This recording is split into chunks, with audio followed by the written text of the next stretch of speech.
ओमज्ञानतिमिरान्धस्य ज्ञानाञ्जनशलाकया चक्षुरुन्मिलितं येन तस्मै श्रीगुरवे नमः। वन्देऽहं श्रीगुरो श्रीयुत्पदकमलं श्रीगुरून् वैष्णवांश्च श्रीरूपं साग्रजातं सहगण रघुनाथान्वितं तं सजीवं साद्वैतं सावधूतं परिजनसहितं कृष्ण चैतन्यदेवं श्रीराधा कृष्णपादान् सहगण ललिता श्रीविशाखान्वितांश्च तमादिदेवं करुणानिधानं तमालवर्णं सुहितावतारम् अपार संसार समुद्र सेतुं भजामहे भागवत स्वरूपम्। हे देव हे दैत हे भुवनैक बंधो हे कृष्ण हे चपल हे करुणैक सिंधो हे नाथ हे रमण हे नयनाभिराम हा हा कदानुभवितासि पदं दृशोर्मे। श्री कृष्ण चैतन्य प्रभो नित्यानंद श्री अद्वैत गदाधर शिवसदी गौरभक्त वृंद हरे कृष्ण कृष्ण कृष्ण हरे हरे हरे राम राम राम हरे हरे। हरे कृष्णा। सर्वप्रथम मैं अपने गुरुपाद पद्म ओम विष्णुपाद अष्टोत्तर शत श्री श्रीमद् भक्ति वेदांत माधव गोस्वामी महाराज के चरण कमलों में अनंत कोटि दंडवत प्रणाम ज्ञापन करता हूं। हम लोग श्रीमद् भागवत पुराण में दशम स्कंद श्रवण कर रहे हैं। दशम स्कंद में जो प्रथम 4 अध्याय हैं, इसको हमने 4 भागों में 5 प्रकरण में विभाजित किया है। तो इसका जो प्रथम प्रकरण है और शुरू से जो है 32वां प्रकरण बनता है श्री कृष्ण जन्म लीला प्रकरण। ये पहले 4 अध्याय में है। तो उसका हम सारांश जो है अब आज श्रवण करेंगे।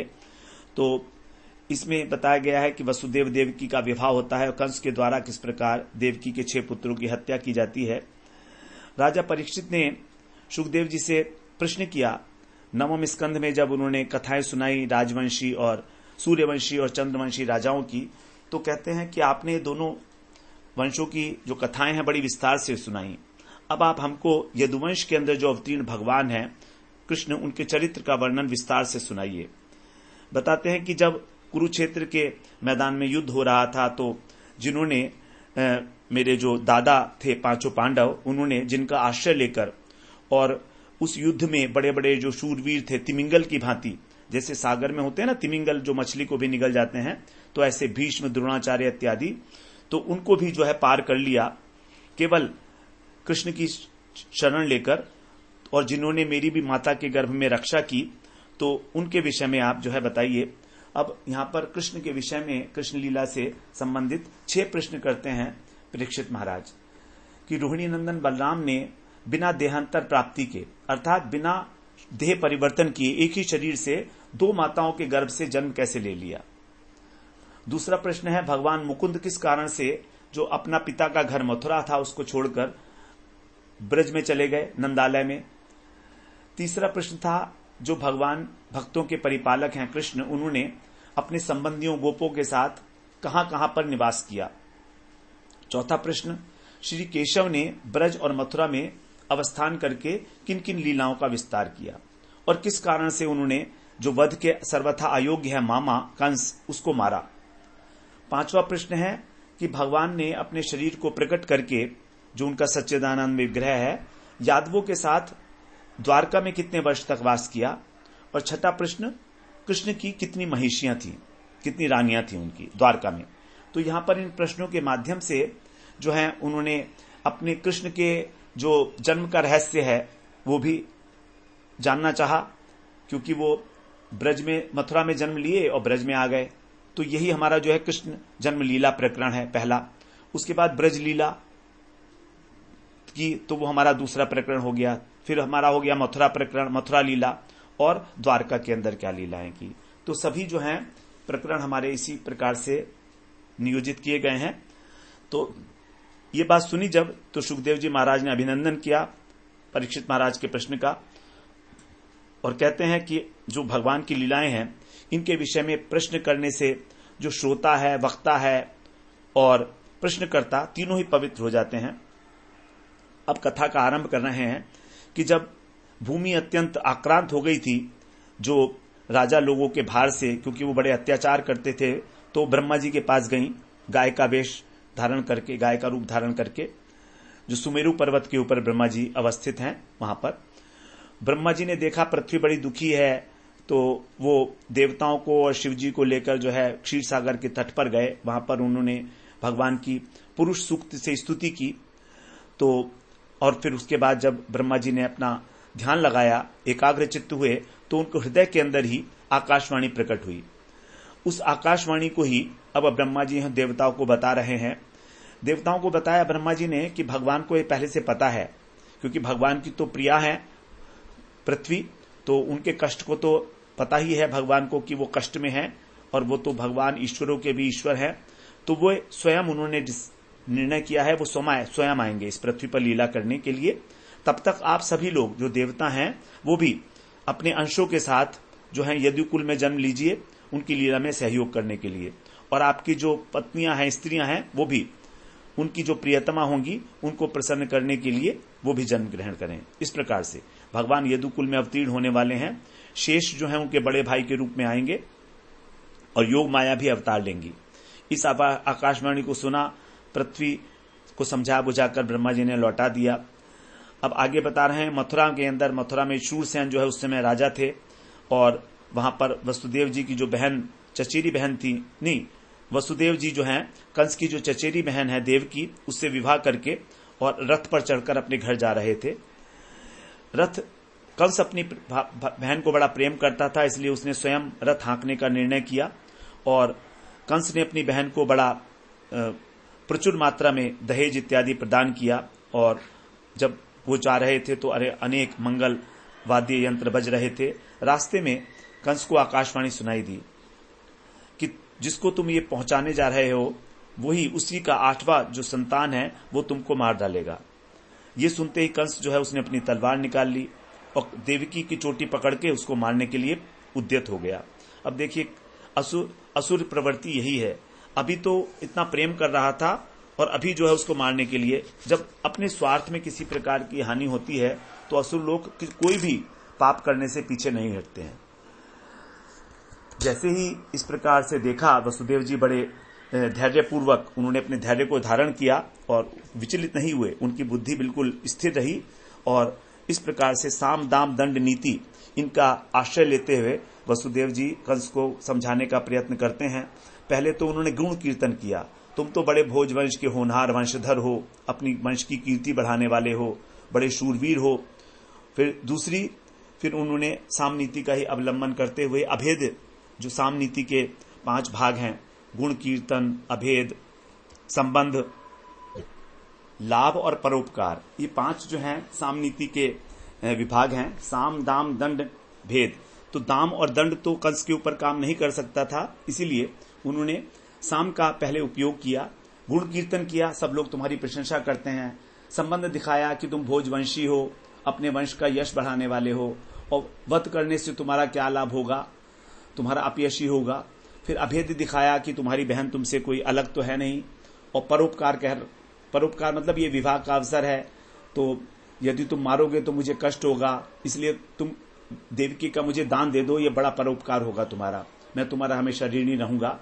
इस प्रकार से भी जब कंस नहीं मानता है तो उन्होंने भेद दिखाया। भेद नीति में इहलोक और परलोक का भय, कि यदि तुम इस लोक में तुम्हारी निंदा होगी और मरने के बाद भी तुमको नरक भोगना पड़ेगा, क्योंकि ये जो देवकी है ये तो कन्या है, स्त्री है, नव विवाहिता है। तो इस प्रकार से वसुदेव जी उसको समझाने का प्रयत्न करते हैं, लेकिन असुर बुद्धि वाला जो कंस है वो अपने निश्चय पर दृढ़ है। तब वसुदेव जी विचार करते हैं कि इस समय किसी न किसी तरह तो मृत्यु को टालना ही चाहिए। तब बहुत विचार करने के बाद उन्होंने कहा, देखो देवकी से तो तुम्हें कोई भय है नहीं। आकाशवाणी ने कहा है भय तो तुम्हें इसके पुत्रों से है, इसकी संतान से है, पुत्रों से नहीं संतान से। तो मैं इसकी जो भी संतान होगी वो आपको सौंप दूंगा। अब जो वसुदेव जी हैं वो तो आनक दुंदुभी हैं। आनक दुंदुभी मतलब जिनके उत्पन्न होने पर स्वर्ग में जो है दुंदुभिया बजी थी अपने आप। तो सब जानते हैं कि सत्यवादी हैं, कंस भी जानता है। तो समझ गया कंस कि हाँ बात तो इनकी ठीक है, वसुदेव को, वो देवकी को मारने का तो कोई मुझे लाभ है नहीं। इसके बाद उसने छोड़ दिया उनको। वसुदेव जी ने कंस की प्रशंसा की। अब पहला पुत्र उत्पन्न हुआ देवकी जी के, उसका नाम था कीर्तिमान। उस छोटे से बालक को लेकर कंस के पास गए। कंस ने देखा वसुदेव जी तो सत्यनिष्ठ हैं, प्रसन्न होकर कहा कि देखो वसुदेव, मुझे तो 8वें गर्भ से भय है, तो इस बालक को आप ले जाइए। लेकिन वसुदेव जी उस बालक को लेकर लौट तो आए, लेकिन उनके मन में था एक कंस तो दुष्ट बुद्धि है, अस्थिर है, पता नहीं कब बदल जाए बुद्धि। उनकी बात पर विश्वास नहीं किया।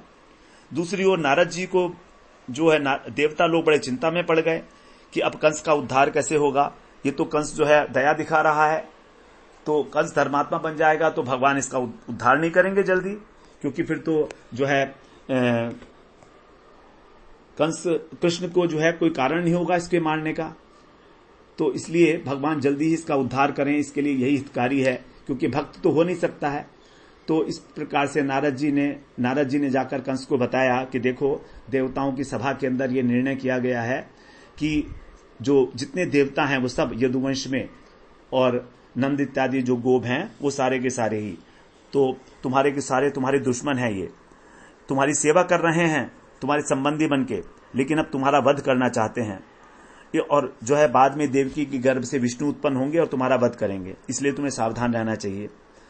तो कंस ने जब ये सुना तो जो है उसको बड़ा क्रोध आया और इसने तुरंत जो है उस बच्चे को बुलाया और मार दिया। उसके बाद प्रत्येक वर्ष जो है देवकी के एक पुत्र हुआ और उसको मारता चला गया वो।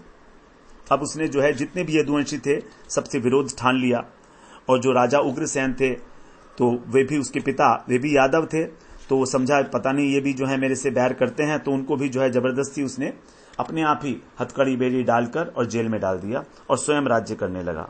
शूर से अंदेश का जो राज्य करने लगा वो खुद ही राजा बन गया उसका।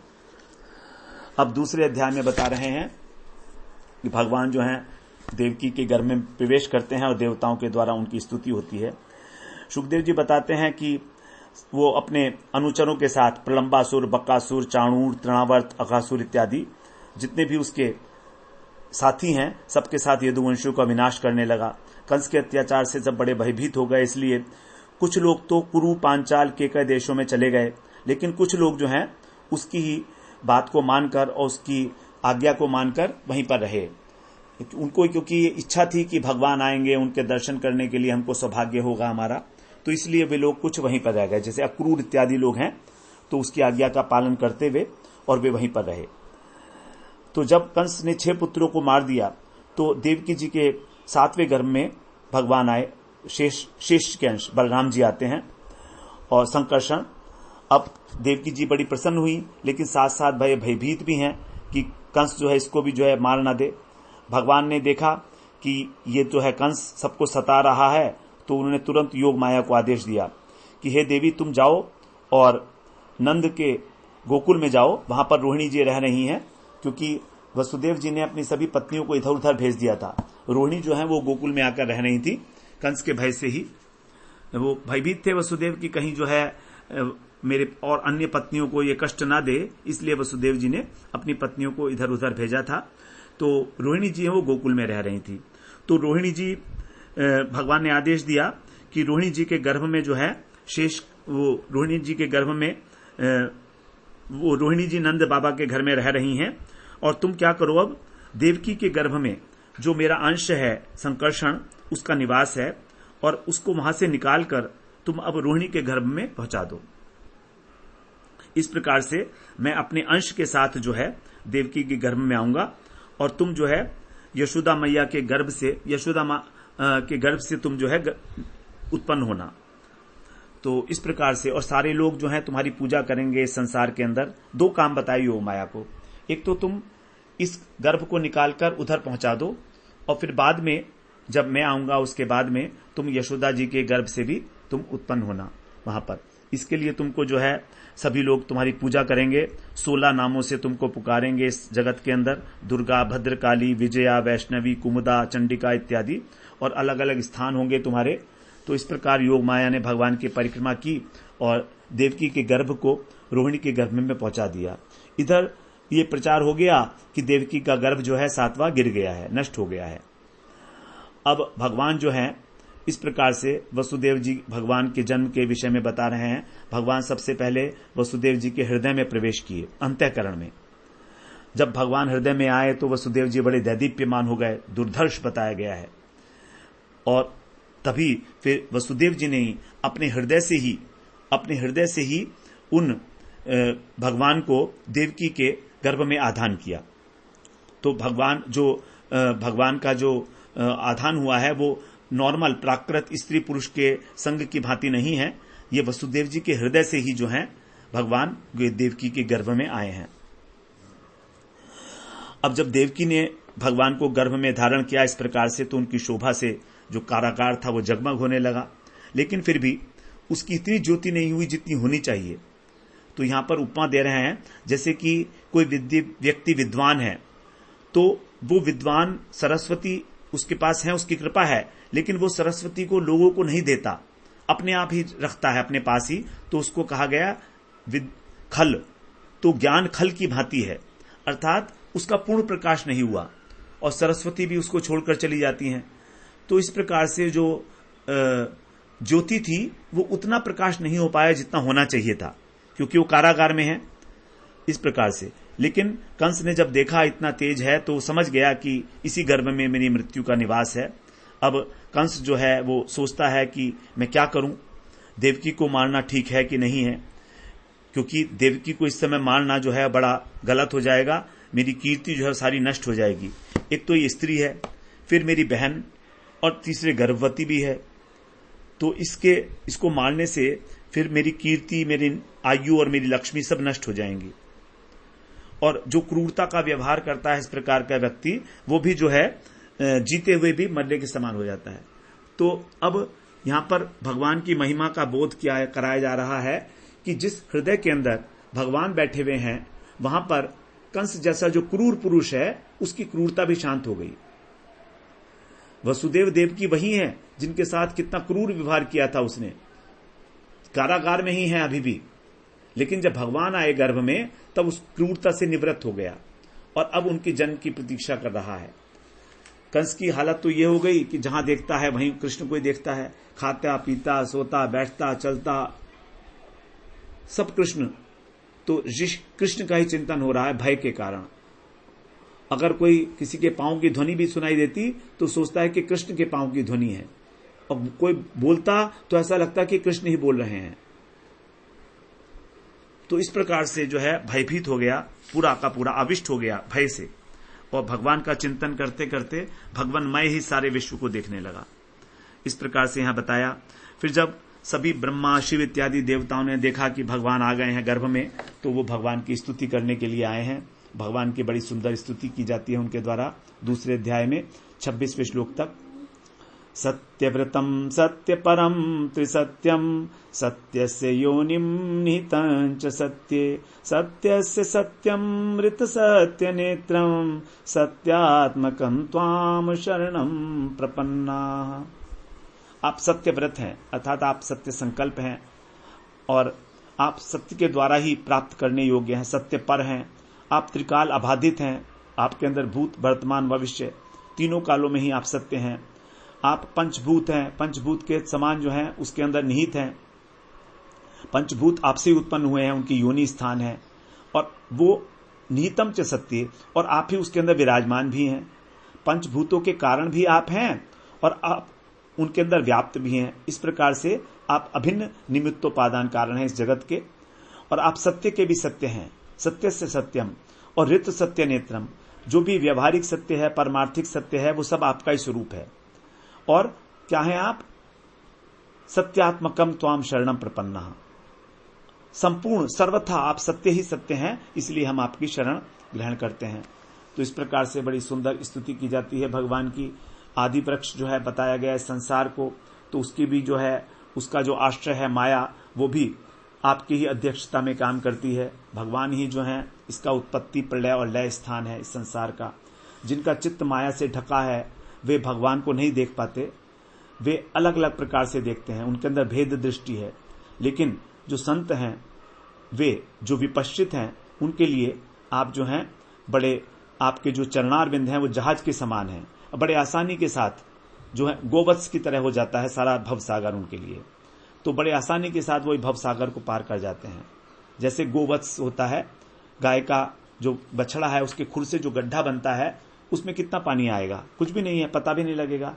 और विशेषता की बात कि उनको चढ़ने की जरूरत नहीं है, वो स्वयं तो पार कर ही जाते हैं। और आपके चरणारविंद की जो नौका है, जो सेवा, चरणारविंद की सेवा है, वो नौका यही रह जाती है, अर्थात गुरु परंपरा। तो गुरु परंपरा के माध्यम से वो छोड़ जाते हैं गुरु परंपरा को, जिससे कि और लोग भी उससे पार हो जाते हैं। यही आपका जो सौहार्द है सब प्राणियों के प्रति, अनंत सौहार्द है आपका। बड़ी सुंदर स्तुति यहां पर की गई है। फिर बाद में जो है यश उनसे कहते हैं वो देवकी जी से कि आप बिल्कुल डरे नहीं माता, क्योंकि आपके हृदय के, आपके गर्भ में अब स्वयं भगवान विराजमान हैं, और ये जो आपके पुत्र हैं ये सब यदुवंशों की रक्षा करने वाले हैं। इस प्रकार भगवान से प्रार्थना करके सभी लोग जो हैं अपने अपने स्थान पर चले गए। अब तीसरे अध्याय में बता रहे हैं भगवान का अवतरण। जब भगवान का अवतरण होने वाला है तो पंचभूत जो है शुद्ध हो गए, सभी जगह काल जो है शुद्ध हो गया, सब प्रकार से नक्षत्र इत्यादि, तारे इत्यादि सब शांत हो गए। जो ये क्रूर ग्रह हैं जैसे शनि है, राहु है, ये सब इन्होंने भी अपनी क्रूरता को त्याग दिया।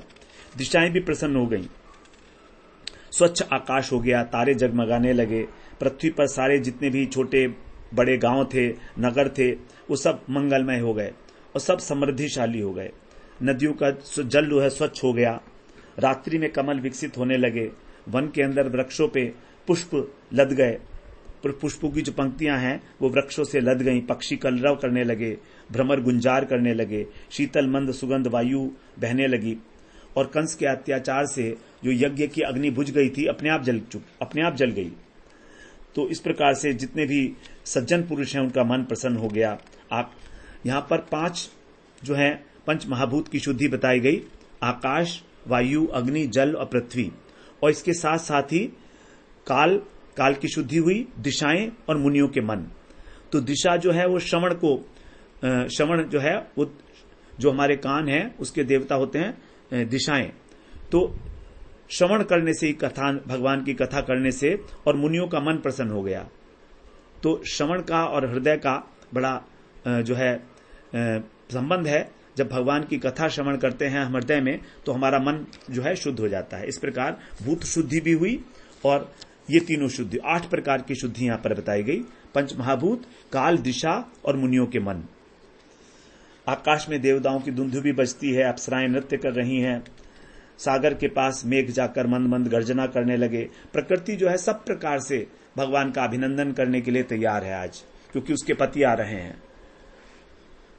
सागर तब जब अर्धरात्रि की बेला आती है और रोहिणी नक्षत्र के अंदर भगवान का जो है प्राकट्य हुआ है अष्टमी तिथि के अंदर, तो वहां पर फिर जो बालक, अद्भुत बालक के रूप में भगवान प्रकट हुए कारागार में कंस की।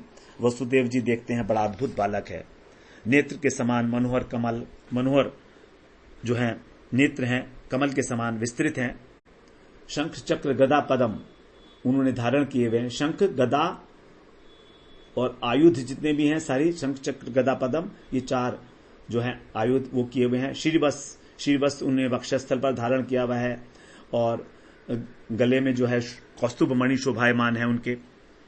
इस प्रकार से भगवान की बड़ी सुंदर शोभा बताई। वर्षाकालीन मेघ के समान श्यामल शरीर पर पीतांबर जगमग करता है। घुंघराले केश हैं, वैदुर्य मणि के किरीट बने हुए हैं, कुंडल की शोभा है कानों में, मनोहर करघनी, बाजूबंद, कंकण, प्रत्येक अंग जो है बालक का सुशोभित हो रहा है। किशोरावस्था में भगवान वहां पर प्रकट हुए हैं और वसुदेव जी देख देखकर आनंद में मग्न है। पुत्र उत्सव मनाने की उतावली हो रही है, लेकिन जेल में है तो क्या करें, इसलिए मन ही मन उन्होंने 10,000 गौदान करने का मानसिक संकल्प कर लिया। इस प्रकार भगवान के विग्रह की कांति से सारा का सारा जो कारागृह था वो प्रकाशित हो गया। अब वसुदेव जी भगवान की स्तुति करने के लिए प्रवृत्त होते हैं भगवान में, क्योंकि वसुदेव जी में भगवान के प्रति वात्सल्य भाव भी है और ऐश्वर्य भाव भी है। तो ऐश्वर्य भाव प्रकट हो रहा है वसुदेव जी का और अब वसुदेव जी स्तुति कर रहे हैं, विदितोऽसि भवान साक्षात, अर्थात आपकी कृपा से मैंने आपको पहचान लिया है। विदितोऽसि, पहचान लिया है आपकी कृपा से, आप पहचान लिए गए हैं मेरे द्वारा, आप छिप नहीं सकते, क्योंकि आप तो साक्षात वही है, प्रकृति से परे साक्षात पुरुष, परम पुरुष।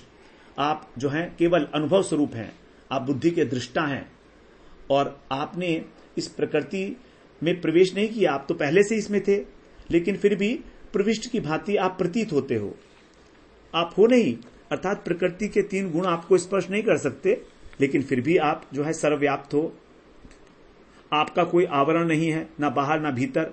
क्यों? क्योंकि आप तो सर्वरूप हो, सर्वांतर्यामी हो, सबकी आत्मा हो आप, और चौथे आप परमार्थिक वस्तु हो, तो आपको कोई वस्तु ढक नहीं सकती है।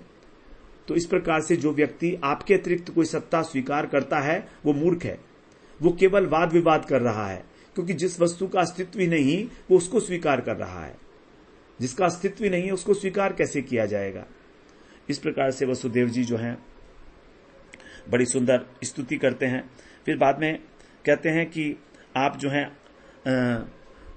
लोक रक्षा के लिए हमारे घर में अवतीर्ण हुए हैं, और ये कंस जो है बड़ा असभ्य है, ये कंस बड़ा असभ्य है, और ये छोटे छोटे बच्चों को मार रहा है। इसलिए ये तो नहीं कहा कि आप इसको मार दीजिए सीधे, लेकिन ये कहा कि जब आपका जन्म होने की बात सुनेगा तो निश्चित रूप से ये यहां पर अपना हथियार लेकर जरूर आएगा। तभी जो है देवकी जी की आंख खुलती है, वो भी देखे कि अरे ये तो भगवान है, साक्षात नारायण है, तो वो भी स्तुति करती हैं भगवान की। पहले तो कंस के भय से भयभीत हुई, लेकिन जब बालक को देखा तो हर्ष का भी संचार हुआ, मुस्कुरा पड़ी, और बड़ी सुंदर स्तुति जो वेद मंत्रों के द्वारा की जाती है, इस प्रकार से शास्त्रीय पद्धति के अनुसार देवकी जी स्तुति करती हैं। आप ब्रह्म हो, आप गुणातीत हो, अविकारी हो, निर्विशेष हो, सत्ता मात्र हो, आप निश्चेष्ट हो, और मनुष्य जो है मृत्यु रूपी कराल से भागता रहता है, लेकिन कहीं भी इसको अभय की प्राप्ति नहीं होती। वो तो केवल जब आपके चरणों का आश्रय लेगा तभी होगा। तो अब किसी अनिर्वचनीय कृपा से ही जब आपके चरणों में आ जाता है तब उसको आश्रय मिलता है, तब उसको अभय प्रदान करते हो आप। इस प्रकार से जो है देवकी जी भी बड़ी सुंदर स्तुति करती हैं, और कहती हैं कि अब जो है हमको आपकी शरण मिल गई है, तो हमको कोई किसी प्रकार का कोई डर नहीं है। तो लेकिन आपका जो स्वरूप है ये तो ध्यान का विषय है, चतुर्भुज रूप, बड़े बड़े योगी ध्यानी इसका ध्यान करते हैं। तो मैं चाहती हूं कि कंस को ये चतुर्भुज रूप के आपके दर्शन ना हो, इसलिए आप इसको जो है छिपा लीजिए, क्योंकि कंस को आपके विषय में पता ना लगे, इसलिए मैं बड़ा डर रही हूं, और आप जो इसको छिपा लीजिए और बालक रूप में हमारे को जो है आप प्रकट हो जाइए। भगवान ने तुरंत अपना चतुर्भुज रूप जो है अंतर्धान करके और बालक के रूप में आ गए वो, और अब देवकी जी से कह रहे हैं भगवान कि नहीं, चतुर्भुज रूप में ही कह रहे हैं, चतुर्भुज रूप में ही कह रहे हैं बालक बनने से पहले ही, कि आप पूर्व जन्म में प्रश्नी थी और वसुदेव जी सुतपा नाम के प्रजापति थे। आप लोगों ने 12,000 वर्ष तक, दिव्य वर्षों तक बड़ी कठोर तपस्या की थी। तो आपने मुझसे कहा था कि अब आपके मेरे जैसा पुत्र आपने मांगा था, अब मैं अपने जैसा पुत्र तो कहीं दे नहीं पाया, तो मैं अपने को ही 3 बार आपको दे दिया, क्योंकि जब जो मांगी गई वस्तु है वो नहीं दे पाते, तो उसी के तरीके की जो है 3 वस्तु दे दी जाए तो उसको मान लिया जाता है कि मांगी गई वस्तु दे दी गई है। तो मैं स्वयं ही आ गया, पहले मैं आपके यहां उत्पन्न हुआ। सबसे पहले जब आप प्रश्नी और सुतपा थे तो मैं प्रश्नी गर्भ बन के आया आपको, और उसके बाद फिर जब कश्यप और अदिति हुए तब मैंने वामन रूप से आपके यहाँ जन्म लिया, और ये तीसरा मेरा जन्म है आपके यहाँ। आप वही हो जिन्होंने मेरी तपस्या की थी, और आप दोनों ही मुझ में पुत्र भाव और वात्सल्य, पुत्र भाव और ब्रह्म भाव बनाए रखें, और अंत में फिर आपको मेरे पद की प्राप्ति होगी। इस प्रकार जो है भगवान कहकर एक प्राकृत शिशु की भांति वहां पर बन गए। भगवान की प्रेरणा से ही वसुदेव जी ने जो है उस बालक को लेकर सूतिका ग्रह से बाहर निकले, और वहां पर गोकुल में जाने के लिए तो जब जा रहे थे तो आकाश में मेघ छाए हुए थे और धीरे धीरे बूंदें पड़ रही थी। यमुना जी ने भी पहले तो यमुना जी बढ़ी, और बालक जो थे, कृष्ण जो थे, उनके चरणों का स्पर्श करके यमुना जी घटने लगी, मार्ग दे दिया उनको। ये वसुदेव जी जो हैं वहां गोकुल में पहुंचे, और गोकुल में जाकर उन्होंने देखा सब अचेत हैं, योग माया भगवान की सब जो हैं, क्योंकि यहां पर भी कंस के कारागार में उनके जो बंधन थे वो अपने आप ही खुल गए थे कंस के कारागार में, तो योग माया के प्रभाव से। और वहां पर भी सारे लोग जो हैं सो रहे थे, तो चुपचाप उन्होंने वहां पर यशोदा जी की जो शैया थी उसके ऊपर इनको लिटा दिया और वहां पर एक बालक को देखा, एक कन्या को देखा, उस कन्या को लेकर वो वापस लौट आए। अब जब लौट कर आए तो वहां पर बता रहे हैं कि अपने आप जो है किवाड़ बंद हो गए। जब उस कन्या को देवकी की शैया पर उन्होंने लेटाया तो भगवान जब आए थे, भगवान को गोदी में लिया तो बंधन खुल गए, और जब योग माया को लिया तो बंधन दोबारा से लग गए। बात ठीक भी है, यदि माया को गले लगाएंगे तो बंधन बंध ही जाएंगे। इधर जो है यशोदा आनंद बाबा को भी ये पता नहीं था कि उनकी कौन सी संतान हुई है, पुत्र हुआ है या पुत्री हुई है। वास्तव में यशोदा जी के 2 संतान हुई, तब कृष्ण ने भी जन्म लिया और योग माया ने भी जन्म लिया। जब वसुदेव जी ने कृष्ण को अपनी गोदी में ले जाने के लिए उठाया था उसी समय योग माया जन्म लिया था। और उससे पहले जब देवकी जी ने प्रसव किया था कृष्ण को तो वहां पर यशोदा जी ने भी किया था। अब जब वसुदेव जी वहां पर गए तो योग भगवान की अचिंत्य शक्ति से ही जो वहां पर पहले कृष्ण थे वो अदृश्य हो गए, उन्होंने केवल जो है पुत्री को ही देखा, योग माया को ही देखा। तो योग माया को लेकर वो आ गए और यशोदा जी हैं निद्रा में थी वशीभूत, तो उन्हें पता ही नहीं लगा कि उनके पुत्री भी हुई है। तो इस प्रकार से यशोदा जी ने भी केवल कृष्ण को ही देखा जो वसुदेव जी रख कर गए थे। वास्तव में वसुदेव जी जो रख कर गए थे वो वसुदेव नंदन थे और जो यशोदा नंदन थे वो स्वयं कृष्ण है। तो वसुदेव नंदन उस कृष्ण जो यशोदा नंदन है उनमें प्रवेश कर गए, लीन हो गए। इस प्रकार से बताते हैं। अब चौथे अध्याय में जो योग माया है वो कंस के हाथ से छूटती हैं और भविष्यवाणी करती हैं। लौट आने पर सारे दरवाजे बंद हो गए। जब रोने की ध्वनि सुनी तो कंस आया भागता भागता और प्रतीक्षा कर ही रहा था वो। तब जबरदस्ती जो है छीनने की प्रयास करने लगा। देवकी जी जो है कहती हैं कि ये तो कन्या तुम्हारी पुत्र वधू के समान है, तुम्हारे बेटे के साथ मैं इसका विवाह कर दूंगी, तुम इसे हत्या मत करो, ये मेरी अंतिम संतान है। लेकिन स्वार्थी कंस कहां सुनना था देवकी की कोई बात। उसने उसको पकड़ा और हाथ से छीना, देवकी जी के हाथ से छीनकर और शिला पर पैर पकड़कर उसके शिला पर पटकना चाहा। जैसे ही वो शिला पर पटकने के लिए प्रयास कर रहा था वो बालिका जो है कंस के हाथ से छूटकर आकाश में चली गई। अदृश्यतानुजा विष्णु सायुधाष्ट महाभुजा दिव्य सरग्राम, इस प्रकार से वो आकाश में चली गई छूटकर उसके हाथ से। और वहां पर जब उन्होंने अष्टभुजा का रूप धारण किया, बड़ी बड़ी भुजाएं उनकी, उसमें 8 भुजाओं में आयुध थे, धनुष त्रिशूल बाण ढाल तलवार शंख चक्र गदा, ये सब सिद्ध चारण गंधर्व उनकी स्तुति कर रहे थे। देवी ने कहा कि ये मूर्ख, तू मुझे मारने से क्या लाभ, तेरा मारने वाला तो पहले ही जन्म ले चुका है, इसलिए तू इनको परेशान ना कर, वसुदेव देवकी को कष्ट ना दे। अब कंस डर गया, अत्यंत आश्चर्य में भर गया कि अब मेरा क्या होगा। बड़ा अद्भुत, क्योंकि ये 2 देवी हैं, ये मुझे नहीं मारे अब तो, क्योंकि देवी ने जाते हुए एक लात भी मार दी थी कंस के सर के ऊपर, तो मूर्छित हो गया था। तो जब उनकी एक जो है लात के प्रहार से ही मैं मूर्छित हो गया तो मुझे मारने में तो 1 मिनट भी नहीं लगाएंगी देवी, यदि मैं देवकी वसुदेव को जो है कष्ट दूंगा। तो अब जो है वसुदेव देवकी को जो है वो सोचता है कि मैंने गलत काम किया, इनको रोक। तो डर गया कंस कि वसुदेव देवकी जो है इनके माता पिता हैं, तो इसलिए इनको छोड़ देना चाहिए, और अगर मैं इनको नहीं छोड़ता तो देवी की आज्ञा का भी पालन नहीं होगा, इसलिए भी वो रुष्ट होकर मुझे मार सकती है। तो दोनों प्रकार से जो है अत्यंत भयभीत हो गया। आश्चर्यचकित होकर उसने देवकी और वसुदेव को कैद से मुक्त कर दिया, दोनों को छोड़ दिया उसने। और अब जो है फिर मुक्त करके फिर अपना जो है पश्चाताप कर रहा है, कह रहा है कि हे बहनोई जी, मुझे बड़ा खेद है कि मैंने आपके अनेक बच्चों को मार दिया, लेकिन जो कुछ भी मैंने किया उसमें मेरा कोई दोष नहीं है, क्योंकि ये तो प्रारब्ध ही है। तो प्रारब्ध के कारण ही जो है जीव एक दूसरे से मिलते हैं और अलग हो जाते हैं। तो इस प्रकार से तुम्हें शोक नहीं करना चाहिए। और ये जो पहले तो मैंने सोचा था कि मनुष्य ही झूठ बोलते हैं, अब लगता है देवता भी झूठ बोल रहे हैं। तो सारे के सारे आरोप जो है वो अपने ऊपर नहीं ले रहा है, देवताओं के ऊपर आरोप लगा दिया, आकाशवाणी के ऊपर, फिर कह दिया कि प्रारब्ध ही ऐसा है इनका बच्चों का। तो पहले कंस ने देवताओं को झूठा बताया और अब कह रहा है कि आपके बच्चों का प्रारब्ध ही ऐसा था, तो मैं तो केवल निमित्त मात्र था, मैंने मार दिया इनको।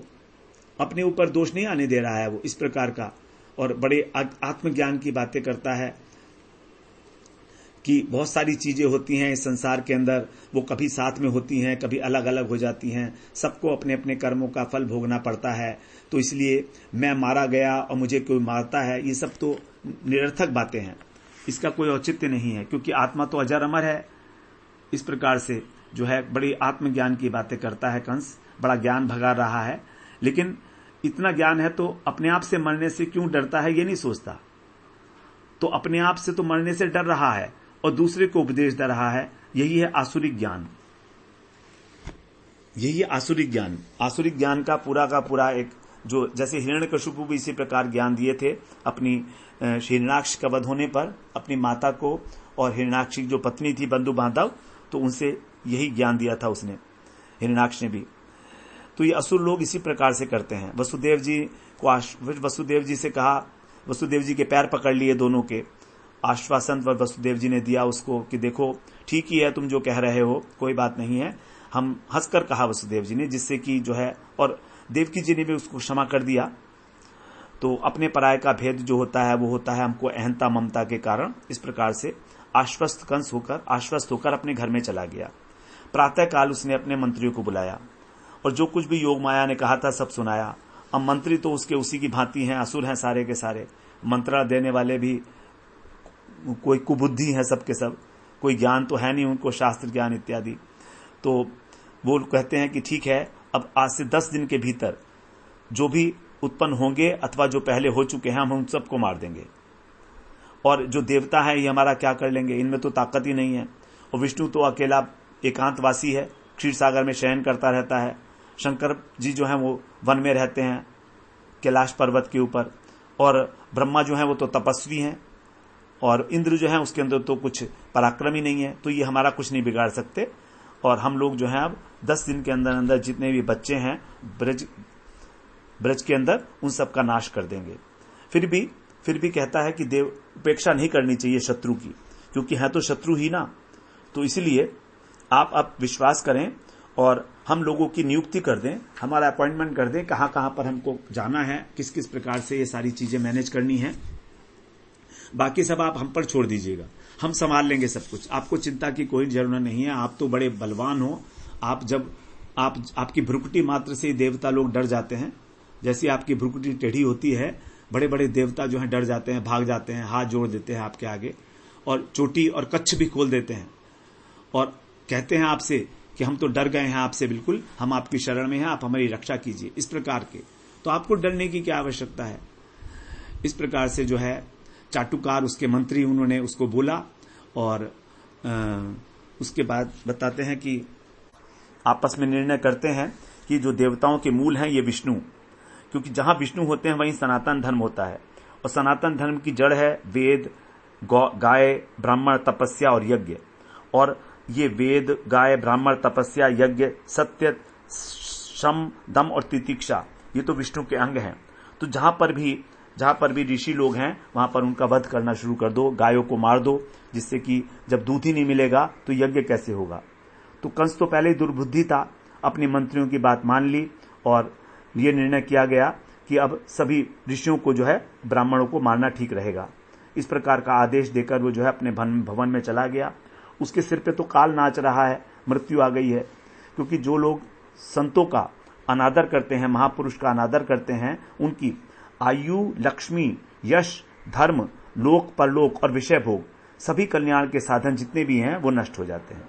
इस प्रकार से जो है सुखदेव जी महाराज ये अंतिम बात बताकर, सिद्धांतिक बात बताकर, और 4था अध्याय पूरा करते हैं। अब 5वें अध्याय से फिर हमारा अगला प्रकरण शुरू होगा, ब्रज लीला प्रकरण। तो 5वें अध्याय में जो है नंद महोत्सव, कैसे गोकुल के अंदर बधाइयां गाई जाएंगी, उसका हम लोग अगले सत्र में श्रवण करते हैं। वांछा कल्पतरुभ्यश्च कृपा सिन्धुभ्य एव च पतितानां पावनेभ्यो वैष्णवेभ्यो नमो नमः।